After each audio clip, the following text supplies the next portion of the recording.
Hello, everybody. This is TurboDog702 with a continuation of this submission commentary for Parasite Eve. We're going to be starting up on the beginning of day 4. At the beginning of day 4, we need to track down Maeda inside of the police station. He's going to mention that he wants to get some research done at the local hospital and maybe check up on some patient records. We also get a lead that Eve is been spotted in the vicinity of the hospital, so it's always important to follow up on every lead in a burgeoning investigation. So first, we're going to make our way over to Maeda. So day 4 is going to be quite a bit safer. As long as we hit certain experience thresholds, there isn't really any way that we can die inside of this game. Or not in this game, in this day, rather. The one exception to that would be the final boss if things go extremely poorly, but that is basically negligible if we get enough experience. So our two major goals inside of day 4 are such. First of all, there is a chest inside of the basement of the hospital. That chest has a 50% chance to be either an M10 machine gun or a micro Uzi. We would like the micro Uzi if possible. The reason for that is it has slightly better stats, and it has additional slots for special attributes, like random or additional shots. By having those extra attribute slots, we will be able to modify our gun with certain abilities that will make day 4 quicker and safer, and significantly speed up day 5 inside of the museum. If we do not get the micro Uzi, it's not the worst thing in the world. It just means that we will not have access to a couple of those abilities, and we'll be moving slightly slower as such. But the run is still very much completable without it. Originally, not getting the micro Uzi was basically a reset, which was rather poor.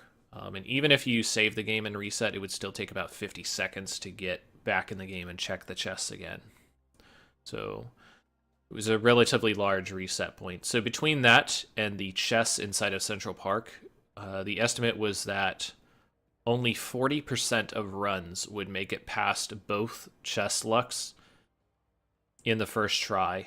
And that's besides every other thing that could go wrong in the run. So thanks to the efforts of Primus and Professor Palmer and a few other people, we have now gotten the route to a point where we have significantly reduced the amount of luck inside of the run and tried to hedge on consistency, and thus have removed the necessity for certain boxes to contain certain items. So Maeda is going to give us another one of these items. That's a good luck charm. It's just going to eat up an inventory slot. So had we gotten a tool near the end of Central Park, we would not have to go into this closet in the side of the atrium for the hospital and get this one. So it would save the time to get that.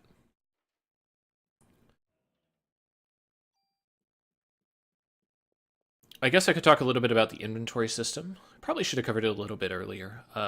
You do have a limited amount of slots in your inventory. It's not as limited as, say, a Resident Evil, but it is still something that you need to consider and kind of ration out as you go on. Your gun is guaranteed to take up a slot. Your ammo crate is guaranteed to take up a slot. You will also you also have to keep your club with you. That is a way to keep you from soft locking the game if you ran out of ammo. So already 3 of your potential item slots are taken up, and usually you'll have 1 or 2 key items that eat up another 2 slots. So it is up to you to ration out and use items appropriately for the rest of the items in your inventory in such a way that you never cap out. Or if you do cap out on items, that you're not losing vital items as a result of that. So Eve cuts the cables for the elevator, the emergency brakes kick in, but we are stranded inside of the basement for now, with the other elevator out of commission. We enter this side door. While in this side door, we're going to pick up a grenade launcher. Yes, there's a grenade launcher in the hospital basement. I have no idea why. Don't answer, or don't worry about it. I'm going to pick up that 30 ammo and then pick up this key. Reason we didn't pick up the key immediately is you can't until it starts flashing. So by running to the other things, we're actually saving a little bit of time. We're then going to make our way over to the autopsy room with the key and then pick up another key to head into a different part of the basement of the hospital. There we find Shadow Girl making her way to another place.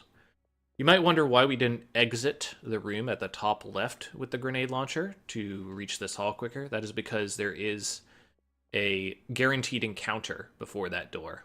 So in order to avoid that, we have to circumvent it by going out of the door and around the long way. Pick up the Medicine 3 there for a little bit of safety. Medicine 3 is a substantial upgrade from Medicine 2. Medicine 4 later on will once again be a pretty substantial upgrade. Certain level ups inside of this game definitely spike your abilities, particularly your HP. At the start of this day, we only have like 200 HP maybe. Once we start hitting into day 5, there will be a point where we get like 200 HP in a single level.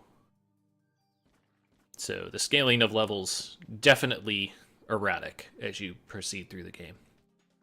So these flies shoot this kind of green puke all over the place. They will shoot 2 puddles. If those puddles hit you, they will cause the paralysis effect, which again reduces your ATB. The amoebas have a shot attack. If the shot attack hits you, it's pretty much guaranteed to poison you. I'm going to pick up an offense 1 and a tool here. Important that you have open inventory slots when you pick up this key and a couple of others inside of here. That's why I sort here to check to make sure I have enough space. If you don't, then you have to sit through lengthy animations of Aya kind of like reaching out or talking to someone in order to get the item again. So important to try to prevent that if you can. So here we're going to run into my favorite enemy of this game. This is Rat Boy. He is made of equal parts rat, prancing, and throwing fireballs. Sometimes he bites, gnaws on walls. There's this nice little fireball throw attack.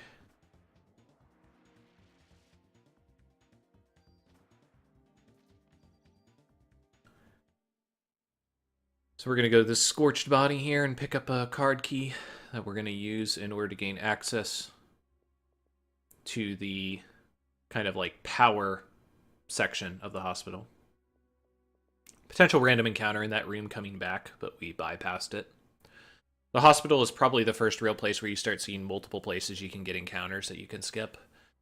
That being said, we do want to run into 1 or 2 encounters in the hospital. If we do not, then we won't have enough experience for the second goal. I mentioned the first goal is getting the Micro Uzi inside of day 4. The second goal is getting enough experience to level up and get the Haste spell. The Haste spell will greatly help out with the boss of this fight, and is a nice tool for the bosses later on. It's lost a little bit of value over the course of the run since we focused on ATB. Before, it used to be extremely impactful, and you'd basically use it as much as you could. But with our focus on ATB, that has changed significantly. So since we got the Micro Uzi, or picked up the new weapon inside of that chest, we're going to break our weapons, put all of our eggs into the Micro Uzi basket. We are going to use the 2-time shot on the grenade launcher to replace the 5-time shot on the Micro Uzi. And once again, that has to do with using less ammo and getting better damage per shot through the proration of the game. So using less ammo, doing effectively more damage, and ending our turns faster so that we stay more mobile.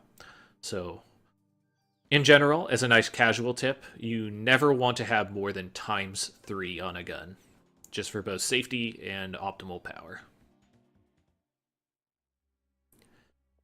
So after killing that mixed men, we're going to go ahead and pick up this medicine. This is another key where it doesn't spawn immediately, so picking up that medicine really doesn't cost us that much time. We're then going to hit the fuse box here. So throughout the course of this time inside of the basement, we've been picking up fuses. We're going to stick them into this fuse box. Please increment the fuse count box. We put in all three of them. You're seeing I'm kind of like moving back and forth. The interaction for this is kind of weird, so you kind of have to wiggle around a little bit. We also need to repair the wires at the top here. If you don't, then you shock yourself. I used to think that was a game over, but it actually isn't. It's kind of just comical. Still a time loss, though, so you want to try to avoid that if you can.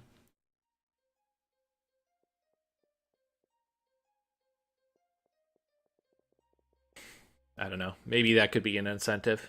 Just shock Aya.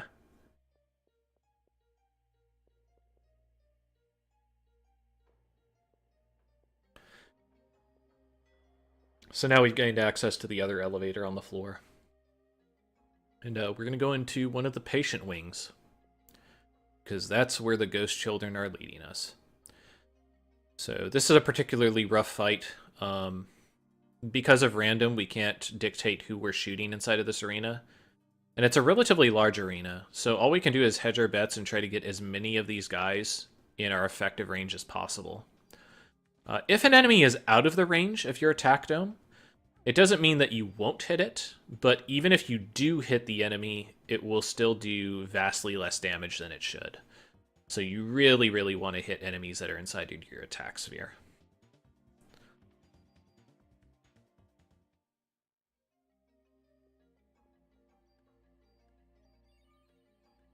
So here, I opt to use a heal, and then I look through my inventory to see if I have any medicine 1s. At this point, medicine 1 is not really going to heal you for enough to be effective, so I just want to remove them from my inventory. And I had already cleaned them out, so I actually spent a little bit more Parasite energy healing.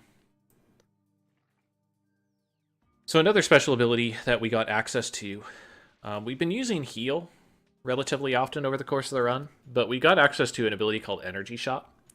What Energy Shot does is it will do damage to one enemy. It doesn't care about the range that they're at. It can shoot across the map. And what it'll do is it'll completely empty your Parasite energy bar and do damage based on how much energy you had. So the more energy you have, the better it is. And after using Energy Shot, you will stun yourself for about 3 or 4 seconds. So it's important to try to use it in such a way that you do not put yourself in direct danger after you have used it.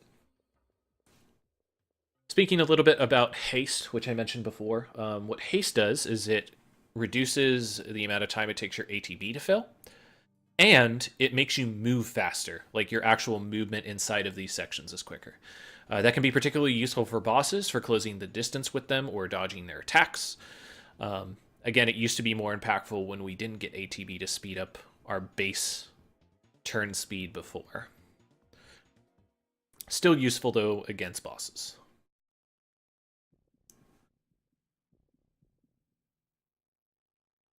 Because of our less reliance on Parasite energy, we actually get the opportunity later on in the game to use Energy Shot a little bit more aggressively, which we'll get into as we continue on.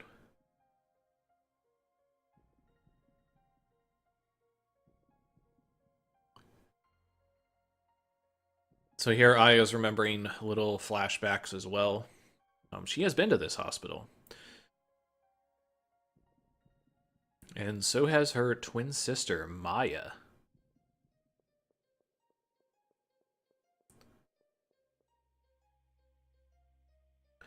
Gonna go over to this nurse who's gonna give us the green key card. Again, really important that we didn't have a full inventory. So, otherwise, once again, we'd have to talk to her again. So this is the hospital gauntlet. There are 3 hotspots that can occur here. You can get a fight as you leave this room. You can get a fight in this next room. And you can get a fight in the hospital lobby. The worst one is the one in the lobby, because it's against a bunch of slimes. This is the best encounter, because your targets are very minimal and relatively easy to dodge. Unfortunately, I was just on the very edge of that puke, so I did get paralyzed. It happens. Funny thing, if you were to go to the top of the screen behind that shelf, the first time you come in this room, there's actually infinite trading cards, which act as mod permits for Wayne. So unfortunately, we did get the worst encounter. However, by getting this encounter, it does mean that we will have plenty of experience to get haste when we fight the boss of the hospital, the Spider Woman.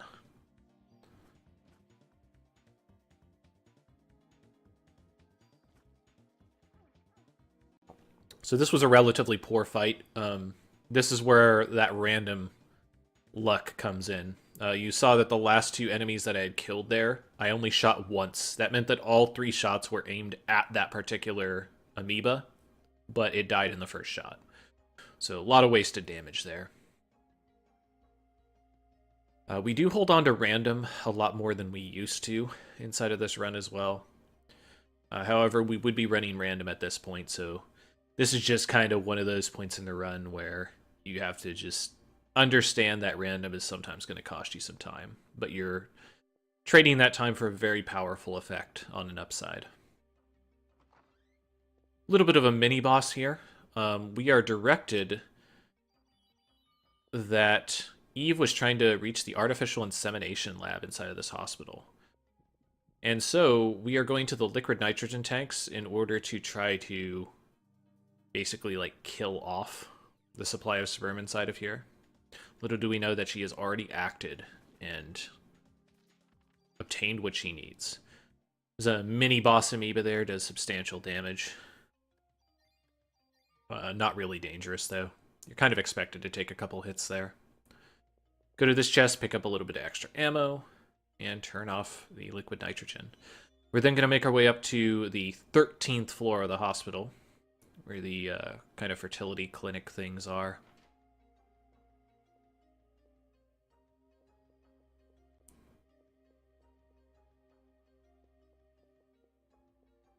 So without getting too technical, basically the goal of Eve is to get a particular genetic material that she needs in order to create the ultimate bean.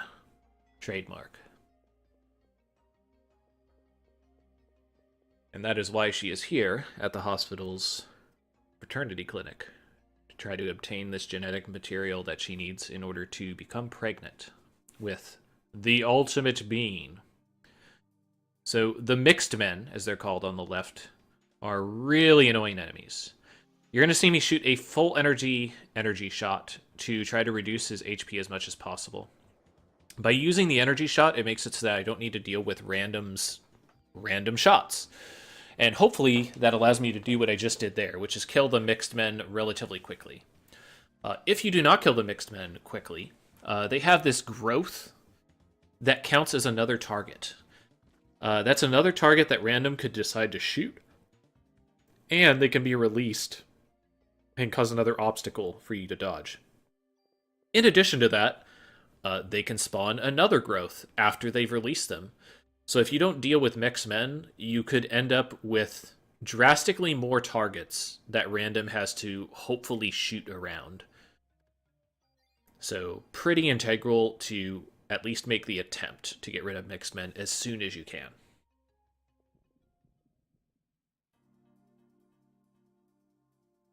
Rat boys and mixed men working together.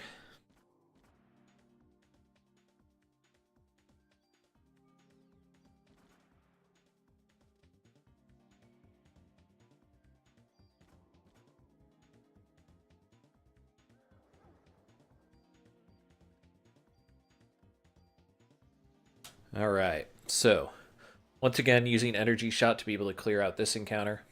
Now at this point for the next encounter, it's the final one before the spider boss. I want to have enough parasite energy to cast haste for the spider boss. So because of that, I cannot invest the parasite energy into energy shot inside of this fight. So this fight is kind of a rough point in day 4. It can cost you a lot of time if this mixed man decides to be a jerk with growth spawns. As you can see, mixed men also have the ability to do an AoE damaging spell that does percentage health and paralyzes, which is kind of frustrating. Look at that growth bouncing around, acting as another target, and then he spawned another one. What a jerk. Look at this. Look at this mess. And he grew another one. This thing has no shame. So here we need to pick up 2 things. We need to pick up some junk off the ground, and then we need to pick up the actual key item, which is a key. Unfortunately, we actually just barely ran out of inventory space.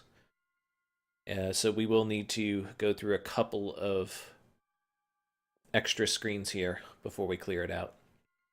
What this says is that basically Aya and her sister and mother were hospitalized after a car crash. Maya, her sister, did not survive, and she became an organ donor. The organs that she gave up included a liver, I want to say, that went into Melissa. And she was taking medication in order to deal with, basically organ transplants. And that was the medicine that was spoken about inside of her journal. Aya, it turns out, also received a organ donation from her sister, which we don't really know right now, but will get revealed a little later. So now, it's time for the U.S. military to step in. They've been given the green light to engage on Eve. We've been given the green light to engage on Eve. Everybody scramble your fighters.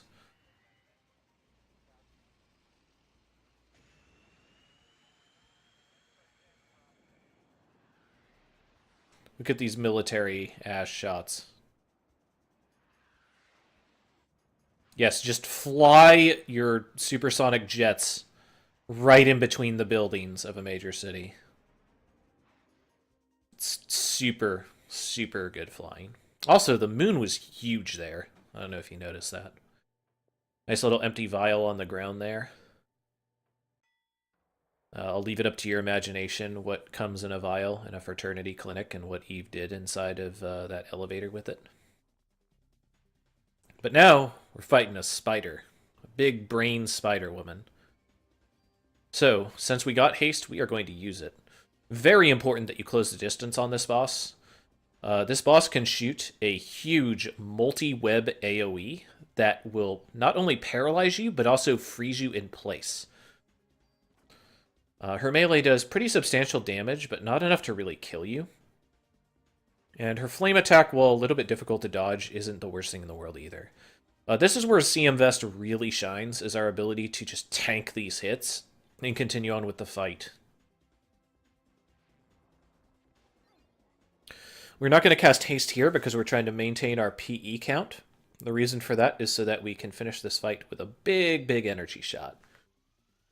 Now, if our damage was good, this would have been enough in order to end the fight. Unfortunately, we got just enough bad damage rolls that we didn't quite finish her off, so we had to take an extra turn. Not the worst thing in the world, though. Just a little extra time.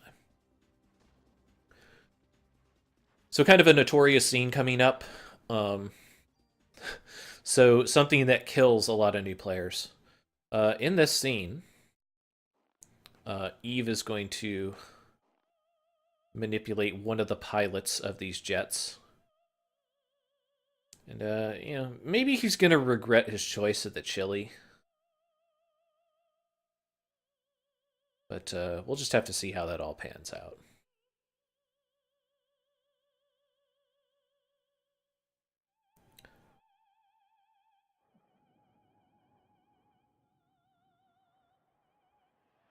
And I mean, this is trying to show her development of her powers as well. I mean, to be fair, this is the face I made when I played Castlevania Mirror of Fate 2, so... I mean, I kind of understand. So now we have a jet plane that is going to crash into the hospital roof. And you don't think much of it, but this is actually an active time event. If you do not get off of the roof of the hospital fast enough, you die. Game over. No retry. You go back to your save. So while this is completely trivial for a speedrun, it is a real casual killer. But since we know where to go, and we know the event is going to happen, just make our way over to the scaffolding.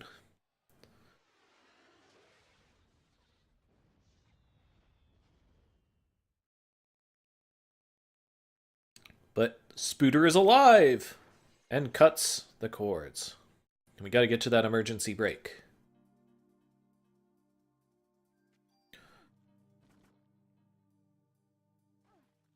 So we position ourselves in this way so we don't have to walk that far to get to the emergency brake. Just a tiny step. What do you know?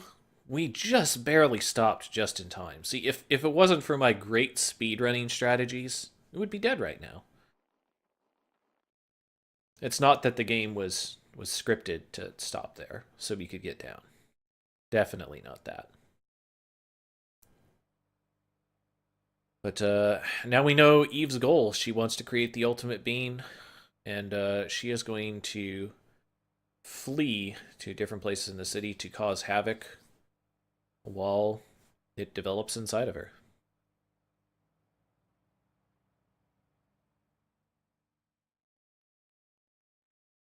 So we're going to take the second video here of this submission video up to the end of disc 1, which will be near the end of the subway.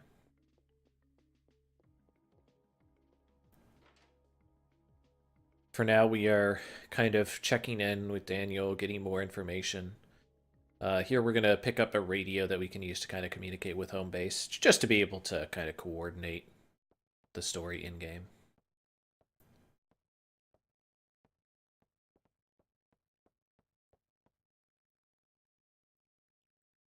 So you're going to kind of see some of the power of the new strats. You'll see that we were a minute 20 behind at the end of this, but we are going to gain a pretty okay amount of time here.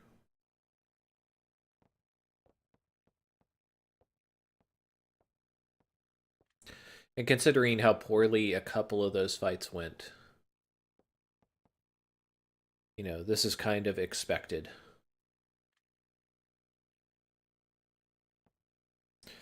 In the original PB before this, I had only gotten one fight in the gauntlet for the hospital. Getting two means I am inherently going to lose a little bit of time. And we had some rather poor luck on the worst encounter inside of the hospital. So, I mean, considering those things, the loss of less than 10 seconds is actually pretty good. Since we got the micro Uzi, we're going to be making a detour to the warehouse. If we didn't get the micro Uzi, we'd be going straight to Chinatown, which is the next part of the run. Since we did, we're going to be coming here to pick up the PPK and an extra tool. The PPK has an ability called Ambush, which allows us to sometimes get a full ATB at the very start of fights. This can be very nice in certain encounters in order to immediately get off shots, or to use certain strategies at the starts of fights. If this was a marathon run, I'd be going into the warehouse a couple of screens to pick up the CM Protector, which is another armor upgrade that again has the auto heal ability. It's quite good, costs about 30 to 40 seconds. So from here, we're going to go ahead and break the PPK, get the ambush mechanic on our micro Uzi, and prepare to head into Chinatown sewers.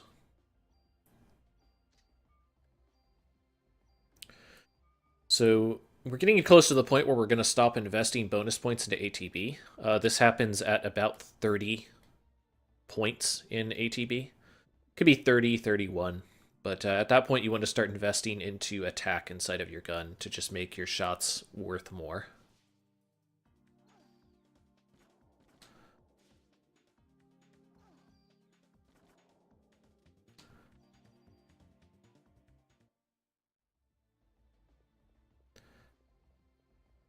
So Chinatown, I mentioned how the hospital was the first major real part of random encounters. The sewers is going to be another rough place. Both because the random encounters can occur and enemy composition is not set in these ones. There is a certain type of enemy inside of the sewers that are bats.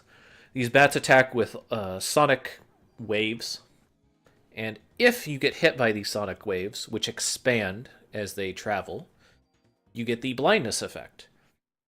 So blindness comes in two flavors in Squaresoft games. It comes in doesn't work, as in it's bugged and doesn't do anything to you, and very potent. And unfortunately for the case of Parasite Eve, it falls in the very potent camp. When you are darknessed, your attack sphere, the range at which you can attack, basically turns into nothing. This makes it so that every shot you shoot has a high chance of missing, and even if it does hit, it does highly reduced damage. The ways we're going to combat this is obviously trying not to get hit by them, but also we have a special curative item called Cure Darkness that we can use, but also we can use Energy Shot. I mentioned that Energy Shot will hit regardless of range. It is also guaranteed to hit. So because of that, if we run into situations where we are darknessed, it is going to be a get out of jail free card, but it will cost us our whole Parasite energy gauge. So it's only going to save us so much. Let's put it that way. So normally these guys will attack twice immediately, so that's why I was hesitating a lot to use that ATB turn. Once I had seen the 2 attack that I did, though, I knew it was safe to kind of engage a little bit more.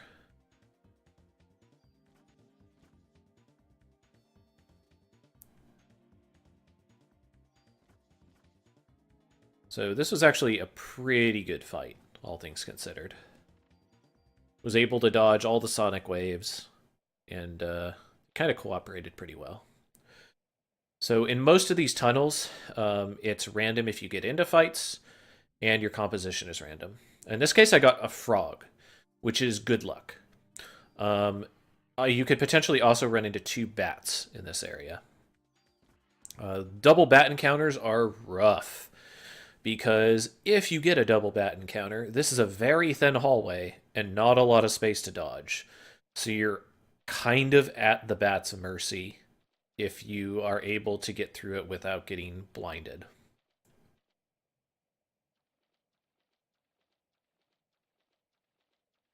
Now, there are strategies that you can use to try and increase your chances. Luckily, I got fantastic luck inside of here. I only got a single encounter. And that was against a pretty good enemy with the frog. There is the potential of 3 other encounters you could have. So this is kind of a weird encounter as well. This is going to be similar to the tunnel battles that I was mentioning. It's a single bat, but because of the walkway being as thin as it is, you really can't dodge its sonic attack. So what you're hoping is that is ATB is so poor that it isn't able to hit you before you hit it. And unfortunately, that was not the case for me. So I had to use a Cure D. Of note, I cannot use Energy Shot here, because if I used Energy Shot, I wouldn't have the Parasite energy necessary to cope with the next boss. I mentioned that Worms is the second hardest boss in the game. We are very quickly approaching the hardest boss in the game, I feel, from both a casual and speedrunning perspective, outside of New Game Plus. Centipede is a real problem, especially using this random build route.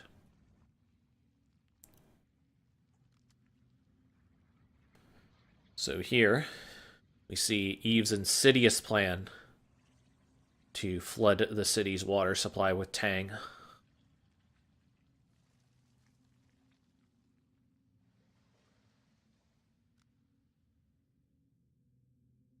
It's obviously what it is. We're going to go ahead and head up here, pick up an extra medicine, pick up some ammo inside of the pump room. So we're going to manipulate some pumps here in order to drain a kind of like runoff pit for the sewer. If we didn't do that, then the water would block our progress.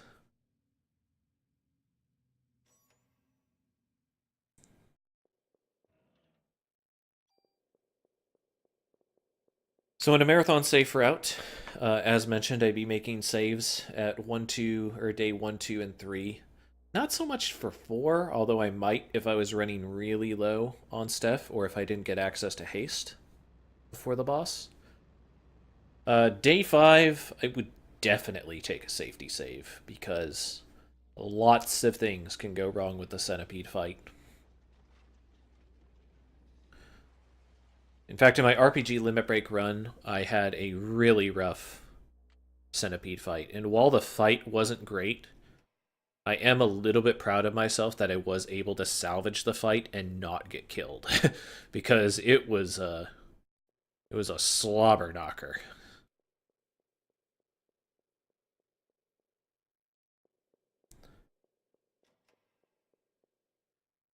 So originally we used to go to the tunnel above us, but it was discovered that it's a little faster to go over the platform here and take an easier fight. A nice benefit of this is that there is a couple of chests that give us access to medicine as well, which you want to come into the centipede fight with as much healing as you can.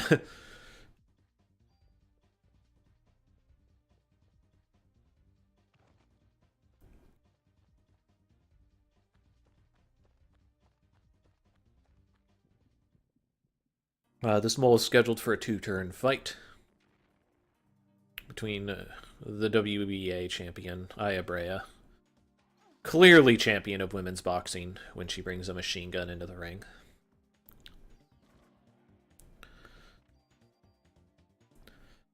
And we're going to go ahead and hit this chest.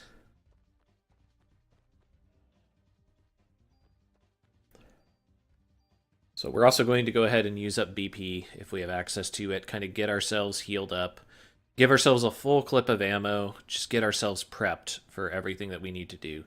Because as mentioned, this is a dangerous, dangerous fight. We're also getting an idea of how much medicine we have to work with as well. So a lot of things are happening in this fight. I'll try to talk as quickly as I can. Centipede has two phases. This first phase, he can bite you, which does massive damage and can poison. It has a electrical attack, which can blind you and occupies a huge range. Its bite attack isn't really easily dodged. At the start of phase 2, we use haste, which will allow us to get a better chance at dodging its attacks. It also has a poison rain spell, which you could use a pause buffer strategy in an attempt to try and dodge the attacks, but it is still very difficult and sometimes can stop you. Phase 2 starts. He breaks into multiple pieces. We try to shoot him as he breaks in order to focus fire on a single target. That didn't work out super well, so now I am scrambling on a backup plan. We use energy shot at full strength. That'll kill a body piece. That allows us to create somewhat of a safe place where we can potentially run away and prevent ourselves from getting hit by all three sections. So getting hit by one is actually pretty good there. I was expecting to get hit by two. Since we're at low health with bad PE, I actually elect to take a medicine charge to be able to finish it off. I also don't have a guaranteed way of dealing extra damage to the other parts of this. I am trying my best to get in range for the body piece in the hopes that the body piece will die in a relatively short order. Body pieces have the least health, the head and tail have the most health. Normally, in the original strat, we used to shoot the tail and then finish it off, but since we now have random on our gun, when we normally would be able to shoot at this time, we have to kind of hedge our bets and hope for the best. I do manage to kill the second body section. That creates another safe area, a much larger one than before. At this point, I'm running really low on health, though. As a result of that, I know I can get off a single shot because they are going to move around for a few cycles and give me another chance to get up another round. During this round, it's integral for me to make a good decision. I need to make a split decision on 2 or 3 medicine. I choose a medicine 3 in order to get the most effective health in case they crit me. I then cast haste to try and clean up as much as I can. At this point, there's basically no way that I can use more additional Parasite energy attacks. Parasite energy will refill as you contend with the fight, but it has a degrading amount that it regens over the course of a fight. So because of that, after a few spells, you will not get the ability to cast more things until way later on. Luckily, we are able to clean up the remainder of that fight. As you can see, it was a pretty close fight, but we managed to slip by. This is a main reason why I would definitely take a safety save. At the end of this fight, we're going to take the freeze shots off of the grenade launcher that dropped off of the centipede. Those freeze shots will be really strong when we head into the museum. The dinosaurs, yes, dinosaurs that we fight there are going to be weak to ice. So we will want to use that in order to speed up fights there. So a lot of things happening inside that fight. Very, very complex fight. Definitely something that I would need to focus on more in an actual run, and hopefully I have a couch that can kind of fill in the blanks as I go. So we're coming to the end of the end of disc 1, and we find that Eve is making her way to the museum. That's going to do it for disc 1. So I'm going to go ahead and cut this up, and we'll see you for the last section of the Parasite Eve commentary. Thank you for watching.